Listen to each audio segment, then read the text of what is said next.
Hello বন্ধুরা, আচ্ছা আপনারা কি কখনো শুনেছেন স্বয়ং ঈশ্বর অসহায় মানুষদের সাহায্য করার জন্য নিজেই প্রকট হন? হ্যাঁ, আজকে আমরা যেই মুভিটি এক্সপ্লেন করব তার গল্পটা অনেকটা এই ধরনের। আজ আমরা কারুপ্প মুভি এক্সপ্লেন করব। এই মুভিটির মাধ্যমে অভিনেতা সূর্যা স্যারের দুর্দান্ত কামব্যাক হয়েছে। এটি একটি কমার্শিয়াল মুভি। তাহলে চলুন আর দেরি না করে গল্পটি শুরু করি।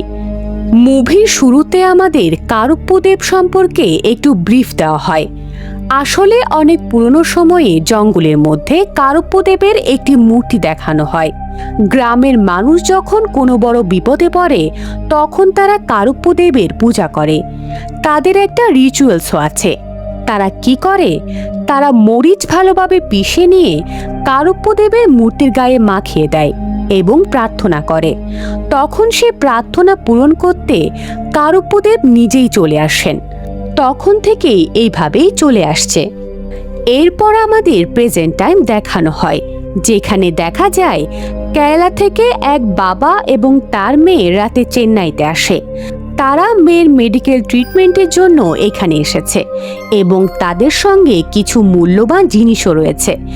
মেয়েটির একটি কিডনি নষ্ট হয়ে গিয়েছে, সেটার চিকিৎসার জন্য ডাক্তার দেখাতে তারা চেন্নাই এসেছে। তখন ছিল রাত। ট্রেন থেকে তারা নেমে যায়। তারা ভাবে এখানে নিশ্চয়ই কোনো বাস বা গাড়ি তারা পেয়ে যাবে, কিন্তু তারা ভুল ছিল। ট্রেন থেকে নেমে এদিক ওদিক তারা গাড়ি খুঁজে, কিন্তু গাড়ি তো পায় না, বরং কিছু ছিনতাইকারীর মুখোমুখি হয়, যারা তাদের ব্যাগ ছিনিয়ে নিয়ে পালিয়ে যায়। তখন বাবা আর মেয়ে কান্না করতে শুরু করে। বাবা কাঁদতে কাঁদতে বলে, এটা আমার মেয়ের চিকিৎসার টাকা। কিন্তু চোরদের তাতে কি, তাদের তো শুধু টাকা দরকার। তারা ব্যাগ নিয়ে সেখান থেকে পালিয়ে যায়। এরপর আমরা দেখি বাবা ও মেয়ে পুলিশের কাছে যায়। সেখানে গিয়ে তারা সব ঘটনা খুলে বলে, কিন্তু পুলিশ উল্টো তাদেরকেই দোষারোপ করে। তারা বলে, রাতে কি কেউ মেয়েকে নিয়ে ট্রেন থেকে নামে? আমার তো মনে হচ্ছে তোমরাই ব্যাগ লুকিয়ে রেখেছো, আর এখন পুলিশকে বলছো খুঁজতে। তখন বাবা তার মেয়ের সমস্যার কথা খুলে বলে। তিনি জানান তার মেয়ের চিকিৎসা করাতে হবে এবং সেই ব্যাগের ভেতর ৬০ ভরি স্বর্ণ ছিল, যা মেয়ের চিকিৎসার খরচের জন্য রাখা হয়েছে। এটা একটি মেডিকেল কন্ডিশন বুঝতে পেরে পুলিশ বলে, আচ্ছা ঠিক আছে, আমরা খুঁজে বের করার চেষ্টা করব। তারপর পুলিশ কয়েকজন পরিচিত গুন্ডাকে ধরে আনে, যারা সাধারণত এই ধরনের ছোটখাটো অপরাধ করে। কিন্তু বাবা কাউকেই চিনতে পারে না, কারণ সেই রাতে সবারই মুখ ঢাকা ছিল। এরপর পুলিশ নিজের মতো করে ইনকোয়ারি শুরু করে এবং তাদেরকে জিজ্ঞাসাবাদ করে। তখন তাদের মধ্যে দুইজন স্বীকার করে যে চুরিটা তারাই করেছে। পুলিশ সোনা উদ্ধার করে, কিন্তু সোনা উদ্ধার করার পর দেখা যায় ৬০ ভরি নয়, সেখানে ছিল ৪৫ ভরি। ১৫ ভরি সোনা নিখোঁজ ছিল। এই কথা আবার বাবাকে জানানো হয়। তখন বাবা জিজ্ঞেস করে, তাহলে বাকি ১৫ ভরি কোথায় গেল? কিন্তু পুলিশ উল্টো তার উপরেই চওড়াও হয় এবং তাকে মারতে যায়। তখন মেয়েটি বাধা দেয় এবং বলে, এই টাকা আমার আর আমার বাবার জন্য খুবই গুরুত্বপূর্ণ। পুলিশ বলে, অন্তত এইটুকু তো পেয়েছো।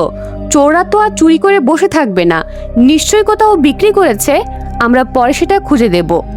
বাবা তখন নিজেকে শান্ত করে। এরপর যখন সে সোনাগুলো নিতে চায় তখন পুলিশ বলে, এগুলো চুরির মাল। যদি এখন তোমাকে দিয়ে দিই আর পরে গিয়ে তুমি কোর্টে বলো তুমি পাওনি, তাহলে আমাদের সবার চাকরি চলে যাবে।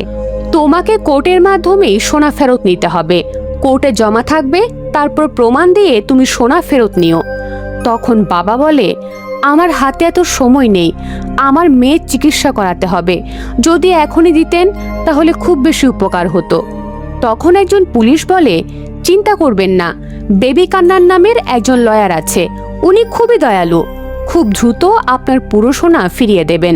এবার বেবি কান্নান সম্পর্কে একটু বলে রাখি, সে আসলে একজন কারাপ্ট লয়ার। টাকার জোরে সে সব কিছু কিনে নেয়, সিস্টেম থেকে শুরু করে জাজ পর্যন্ত সবার সঙ্গে তার সেটিং আছে। সে বিশ্বাস করে টাকা খাওয়ালে পৃথিবীর যে কোনো মামলা জেতা সম্ভব। যখন বাবা তার মেয়ে বেবি কান্নানের কাছে যায়, সে তাদের আশ্বাস দেয় যে সোনা ফিরে পাবে। এদিকে কোর্টে আরেকটা কেস চলছিল। একটা বিস্কুট কোম্পানির ফ্যাক্টরি একজন ধনী বিজনেসম্যান নিজের ক্ষমতায় দখল করে নিয়েছে এবং ওয়ার্কারদের বের করে দিয়েছে। কিন্তু বেবি কানানের কাছে এইসব তো খুব সাধারণ ব্যাপার। সে জাজ থেকে শুরু করে সবাইকে টাকা খাইয়ে রেখেছে, ফলে সে কেসটা জিতে যায়। এরপর বাবাকে সে আশ্বাস দেয় যে খুব তাড়াতাড়ি সবকিছু ফিরে পাবেন, চিন্তা করবেন না, আপাতত আমার জুনিয়রদের খাবার দাবার ব্যবস্থা করে দিন। এরপর কোর্টের ক্যান্টিনে বেবি কান্নান এবং তার জুনিয়ররা বাবার টাকায় ভরপেট খেতে থাকে। এরপর একদিন দুদিন করে অনেক দিন কেটে যায়। বাবা শুধু কোর্টে যাতায়াত করতে থাকে, একটা ডেটের পর আরেকটা ডেট পড়তে থাকে। এদিকে বেবি কান্নান এবং তার জুনিয়ররা ধীরে ধীরে তাদের সব খরচ বাবার ঘাড়ের উপর চাপাতে শুরু করে। এইভাবে বিল বেড়ে 2 লাখ পর্যন্ত পৌঁছে যায়। একদিন বেবি কান্নান বাবাকে বলে, আগামীকাল তোমার কেসের হিয়ারিং হবে এবং তুমি তোমার সব সোনা ফেরত পাবে। পরের দিন সত্যি পুলিশ সব সোনা নিয়ে আসে, এমনকি নিখোঁজ 15 ভরি সোনাও পাওয়া যায়। সবকিছু ঠিকঠাক চলছিল। ঠিক তখনই কেউ একজন জাজের কানে এসে কিছু একটা বলে, ফলে আবার ডেটটা পিছিয়ে যায়। বেবি কান্নান আবার বলে, আমার জুনিয়রদের খেয়াল রাখো আর আমার বিলটা মিটিয়ে দাও। এবার বাবা রেগে যায় এবং সে চিৎকার করে বলে, সোনাগুলো তো আপনাদের সামনেই আছে, আমাকে দিয়ে দিন, আমার মেয়ের খুব শরীর খারাপ, সে প্রতিদিন বমি করে। তখন জাজ তাকে বকাবকি করে এবং বেবি কান্নানকেও। বেবি কান্নান রেগে গিয়ে কোর্টের বাইরে বাবাকে একটা চড় মারে, তারপর বলে, দেখি এখন তুই কিভাবে এই কেসটা জিতিস আর কোন লয়ার তোর কেসটা নেয়। তোর জন্য আমার অনেক বড় অপমান হয়েছে। বাবা যেন এই কষ্টটা সহ্য করতে পারছিল না। ঠিক তখনই আমরা দেখি কোর্টের বাইরে কারুপ্যদেবের একটা মূর্তি আছে। বাবা পুরনো রিচুয়ালস অনুযায়ী নিজের হাতে মরিচ পিষে কারুপ্যদেবের মূর্তির গায়ে মাখিয়ে দেয় এবং প্রার্থনা করে যেন তার সোনাগুলো ফিরে আসে এবং এই কারাপ্ট মানুষগুলো শাস্তি পায়। এরপর সেই রাতে আমরা দেখি বেবি কান্নান সেই বিস্কুট কোম্পানির মালিকের বাড়িতে যায়, কারণ সে একটা পার্টি দিয়েছে। বেবি কান্নান তার এত বড় ডিল করিয়ে দিয়েছে সেই উদ্দেশ্যে। ঠিক তখনই সেখানে কারুপ্যদেব এসে হাজির হন এবং চারপাশটা লাল হয়ে যায়। কারুপ্যদেবের চরিত্রে অভিনয় করছেন আমাদের সুরিয়া স্যার। তিনি একে একে সবাইকে মারতে শুরু করেন। আমরা দেখি তিনি বেবি কান্নানকে নরকের আগুনে পুড়িয়ে মারতে নিয়ে যাচ্ছিল। তিনি তার অপরাধগুলো মনে করিয়ে দেন এবং বলেন, তুমি এই কারাপ্ট পদ্ধতিতে পুরো সিস্টেমটা চালাচ্ছ, যে ন্যায় বিচার তোমার দেওয়ার কথা তুমি সেটা দাও না, অথচ তুমি নাকি কালো কোট পরেছ। তখন বেবি কান্নান বলে, ব্যাপারটা তো সহজ নয়, আমাকে মারতে চাইলে মেরে ফেলুন, কিন্তু কোর্টে আমার মতো অনেককেই পাবেন। যদি সত্যি এই দুর্নীতিকে শেকড় থেকে শেষ করতে চান, তাহলে কোনো একটা কেস কোর্টে গিয়ে ঘুষ ছাড়া লড়ে জিতে দেখান। এই কেসটাও ঘুষ ছাড়া জিতুন। তখন কারুপ্যদেবের মনে হয় তাকে তার নিজের ভাষাতেই উত্তর দিতে হবে। পরের দিন আমরা দেখি বাবা ও মেয়ে একজন লয়ারকে খুঁজছে, যে বেবি কান্নানের বিরুদ্ধে কেসটা লড়বে এবং তাদের সোনা ফিরিয়ে দিতে সাহায্য করবে। কিন্তু কেউই কেসটা নিতে রাজি হচ্ছিল না। ঠিক তখনই কারুপ্যদেব নিজেই আসেন। উকিলের পোশাকে এসে সে নিজের নাম জানান সার্ভানান এবং নিজেই কেসটা নিতে রাজি হন। কোর্টে পেটিশন জমা দিতে গিয়ে তিনি দেখেন পেটিশন জমা দেওয়ার জায়গাটা যেন মাছের বাজারে পরিণত হয়েছে। সেখানে সবাই পেটিশন জমা দেওয়ার পাশাপাশি ঘুষও দিচ্ছে, তবুও তিনি কোনোভাবে ঘুষ না দিয়ে পেটিশন জমা দেয়। এরপর দেখেন একই কেসের জন্য আরও 3 জন লয়ার যুক্ত করা হয়েছে। আসলে এই 3 জন লয়ার ছিল বেবি কান্নানের লোক। তারা চেয়েছিল কেসটা বিনা খরচে নিয়ে বছরের পর বছর টেনে নিয়ে যেতে। তখন জাজ বলে, একটা কেসের জন্য 4 জন লয়ার কিভাবে হয়? আপনারা নিজেদের মধ্যে ঠিক করে নিন কে এই কেসটা লিড করবে, কারণ জাজও তাদের সঙ্গে জড়িত ছিল।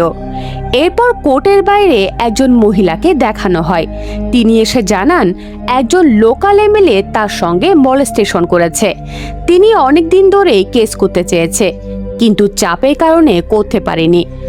ঠিক তখনই বেবি কান্নান এসে বলে, এই কেসটা উইথড্র করে নাও, না হলে এমএলএ সাহেবের লোকেরা তোমাকে মেরে ফেলবে।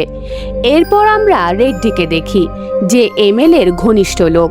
সে মহিলাটাকে বলে, এই নাও তোমার কেসের পেপার, যদি কোনো লয়ার তোমার হয়ে লড়তে চায় তাহলে লড়ুক, আমি একটা সুযোগ দিলাম। কিন্তু কেউ সেই পিটিশনটা নিতে এগিয়ে আসেনি। দূর থেকে কারুপ্যদেব সবকিছু দেখছিলেন, কিন্তু তিনিও এগিয়ে যাননি, কারণ তাকে নিজের কেসটায় আগে জিততে হবে। এরপর কোর্টে প্রীতিকে দেখানো হয়, যিনি একজন লয়ার।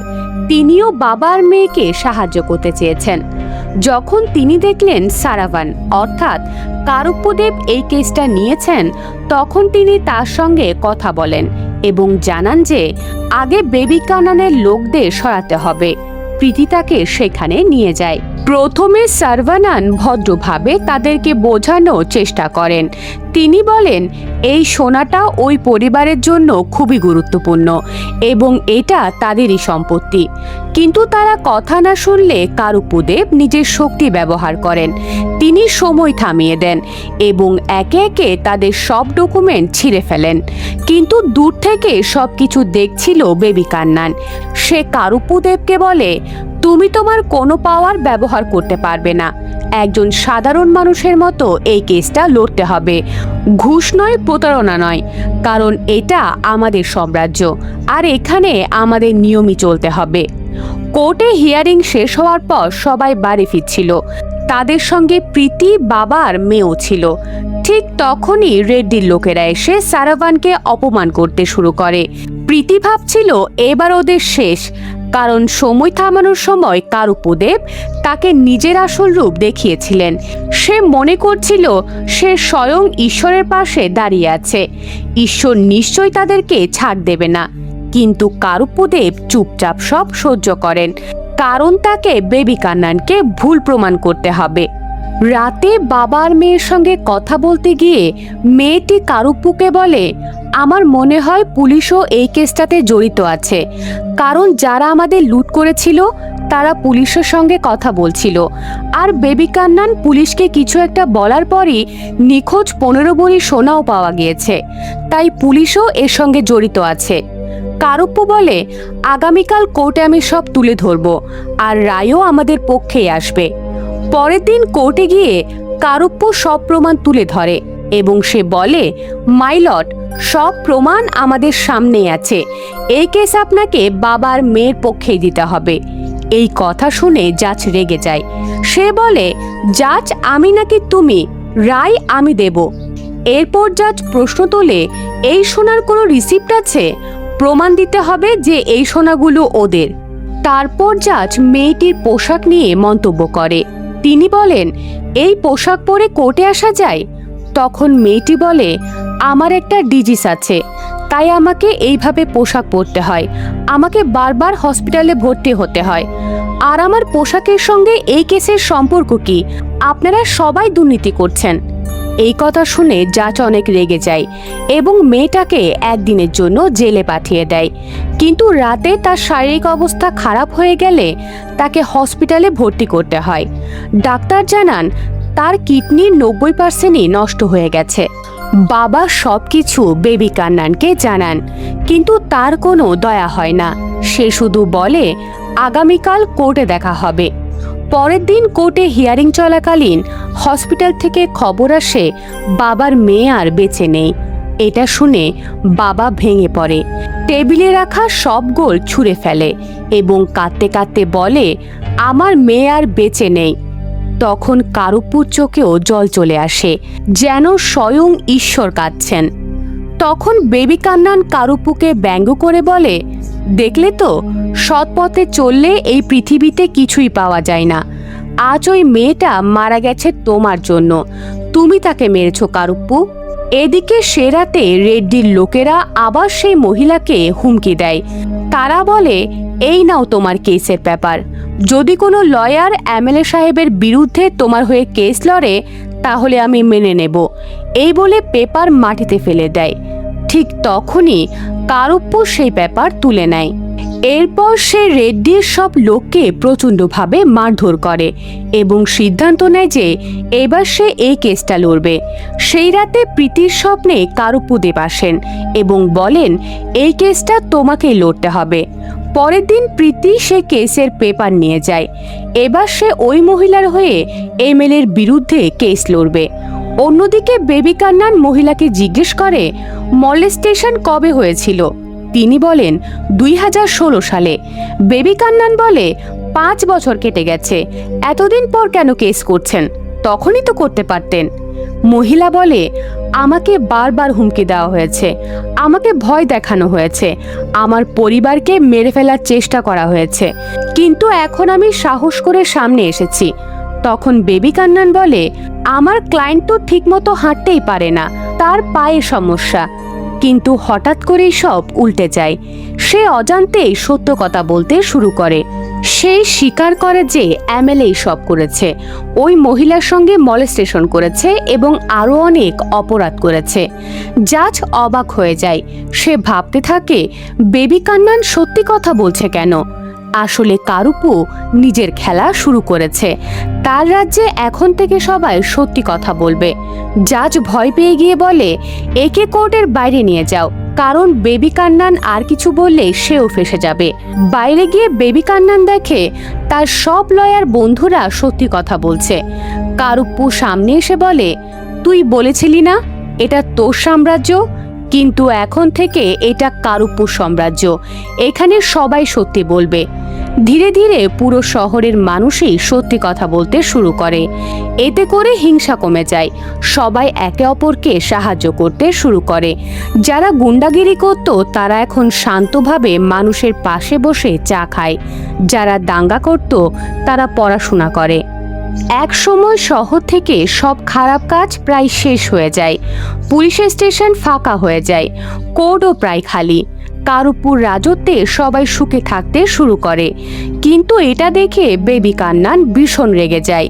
সেভাবে সবকিছু শুরুই ওই বাবা থেকে হয়েছে, কারণ সেই বাবা মরিচ পিষে কারুপ্পুদেবের মূর্তিতে মাখিয়ে দিয়েছিল। তাই যদি মূর্তিটাই সরিয়ে ফেলা হয় তাহলে কারুপ্পুদেব চলে যাবে। সে লোক পাঠায় মূর্তি ভাঙতে, কিন্তু কারুপ্পুদেব সেখানে উপস্থিত ছিলেন এবং তাদেরকে ভালোভাবে পিটিয়ে দেয়। তখন বেবি কান্নান ভাবে যদি কোর্টকে শহরের অন্য প্রান্তে সরিয়ে নেওয়া যায় যেখানে কারুপ্পুদেবের কোনো প্রভাব নেই, তাহলে আবার নিজের রাজত্ব গড়া যাবে। তাই সে কোর্ট উড়িয়ে দেওয়ার পরিকল্পনা করে। রাতারাতি সে কোর্টে ব্লাস্ট করিয়ে দেয়। বিস্ফোরণে কোর্ট ধ্বংস হয়ে যায় এবং জাজও মারা যায়। এরপর সিদ্ধান্ত নেওয়া হয় কোর্ট অন্য জায়গায় সরিয়ে নেওয়া হবে। কিন্তু পরের দিন নতুন কোর্টে হিয়ারিং চলাকালীন জাজ ফাইল খুলেই রায় দেয় যে এমএলএ দোষী, তাকে জেলে পাঠানো হয়। তখন দেখা যায় নতুন কোর্টের বাইরে কারুপ্পুদেবের একটা বিশাল মূর্তি দাঁড়িয়ে আছে, কারণ রাতারাতি প্রীতি আর সেই বাবা সেখানে কারুপ্পুদেবের মূর্তি প্রতিস্থাপন করে দিয়েছিল। ফলে বেবি কান্নান আবারও হেরে যায়। এরপর কোর্টে সবাই একটা গেট টুগেদার করছিল। সেখানে বেবি কান্নান আর তার লোকেরাও হাজির হয়। তারা বলে কারুপ্পুদেবের যদি এতই শক্তি থাকে তাহলে এদের মরার হাত থেকে বাঁচিয়ে দেখাও। এরপর তারা একের পর এক গুলি চালাতে শুরু করে। তখন কারুপ্পুদেব সিঙ্গাম রূপ ধারণ করে সবাইকে রক্ষা করে। এরপর তিনি নিজের আসল রূপে ফিরে আসেন এবং সব অপরাধীকে হত্যা করেন। আপনাদের এই মুভিটি কেমন লাগলো? এটা একটা কমার্শিয়াল মুভি, প্রতিদিন 40 থেকে 50 কোটি টাকা আয় করছে। এই মুভির মাধ্যমে সূর্য স্যারের দুর্দান্ত কামব্যাক হয়েছে। ভিডিওটি ভালো লাগে